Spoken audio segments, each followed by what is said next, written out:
Nasihat ini untuk para istri. Masalah istri yang salihah harus patuh kepada suaminya, harus mengikuti suaminya. Jika dia dalam kebenaran, dia bisa menarahkan secara lembut. Tapi harus tahu kondisi laki-laki. Allah menciptakan laki-laki bukan untuk diatur oleh istrinya. Ini kondisinya, ini tabiat laki-laki. Faham? Ini secara umum, mungkin ada catatan untuk kaidah ini, mungkin ya ada bisa diatur, ini tidak ada masalah. Tapi mayoritas Allah menciptakan laki-laki untuk mengatur. Oleh kerana itu Allah memberikan hak qawamah untuk laki-laki. Hak qawamah. Qawamah ini artinya engkau tanggung jawab dalam rumah tangga. Qawamah, Allah berfirman, "Ar-rijalu qawwamuna 'ala an-nisa." Para laki-laki itu faham tanggung jawab khalas terhadap istrinya. Lalu engkau ini Allah menciptakan manusia atau laki-laki seperti ini, tabiatnya seperti ini.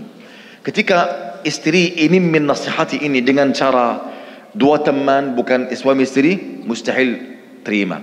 Nanti engkau mau perbaiki tapi dia akan lebih marah. Faham? Akan lebih marah. Kenapa? Karena nasihat tidak secara lembut dan tidak seperti nasihat, seperti perintah, seperti orang berkuasa, faham? Seperti kedua orang teman, tidak. Ini suami, ini istri. Istri di belakang suami. Ini yang Allah SWT mensyariatkan seperti ini. Tapi terkadang istri mau mendahului suami, mau di depan, mau mendapat dia yang berjalan, mau dia yang berkuasa. Ini bukan dalam syariat Allah. Oleh kerana itu rumah tangga yang seperti ini tidak akan tenang sama sekali. Tidak akan tenang sama sekali. Suami walaupun dia masih tetap tahan, tapi tidak akan selama-lamanya. Oleh kerana itu jika engkau ingin tenang, harus dibawa naungan syariah. Syariah memberikan tugas apa untuk laki-laki, harus serius di dalam tugas ini. Berikan tugas apa untuk istri, harus istri tetap teguh terhadap tugasnya, tempatnya yang syariah menggambarkan untuknya. Tapi kalau kita membedakan tempat suami kelas merubah sama tempat istri, ini tidak boleh. Tidak boleh. Tidak ada ketenanan. Allah SWT menjadikan istri sebagai sakan ketenanan untuk suami. Ketenanan jika selalu berdebat, jika selalu berkelahi, maka tidak ada ketenanan. Maka suami pasti mau mencari ketenanan di tempat yang lain. Nanti masalah akan lebih parah. Faham ikhwani? Lalu istri harus menahan masalah jiwa ini supaya yang di depan anti suami. Yang di depan anti suami. Suami ini tugasnya apa dari syariat? Faham? Anti menyempurnakan kekurangan beliau.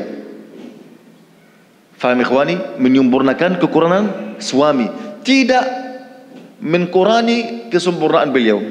Tidak boleh. Faham?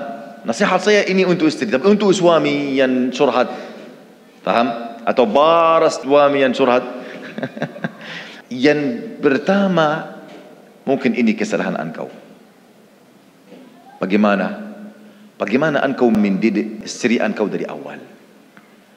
Apakah engkau membawa kebala engkau dan kebala istri di bawah satu naungan, yaitu naungan syariah? Apakah engkau senantiasa memuliakan syariah supaya jika engkau berkata untuk dia ini haram, dia langsung patuh dan sam'an wa ta'ah dan tunduk kepada apa yang diharamkan Allah? Atau tidak ada seperti ini? Lalu di ujung-ujung engkau ini bagaimana, ini bara. Taib, siapa yang memperbaiki ini kecuali agama? Lalu anda dan istri harus sebagai ada satu naungan, yaitu syariat. Engkau dan dia adalah hamba Allah Azza wa Jal. Hamba Allah Azza wa Jal. Jika engkau tidak memuliakan syariat, dia juga tidak memuliakan syariat, jangan engkau tanya kepada saya. Ayolah pergi tanya kepada doktor jiwa. Kalau saya berikan apa? Selalu dari syariat. Selalu dari syariat. Jika kita memuliakan syariat, ya kita akan berjalan atau mengikuti apa yang diperintah oleh syariat. Tapi jika tidak dari awal, faham? Ini masalah. Oleh kerana itu kita harus kembali ke dasar syariat. Apa tugas saya seperti suami, apa tugas saya seperti istri. Faham? Mana tempat saya supaya saya tidak melampaui batas sebagai istri atau sebagai suami? Mana hak saya? Mana hak untuk saya? Jika kita tahu semua ini, baru saja abah ada ketenanan.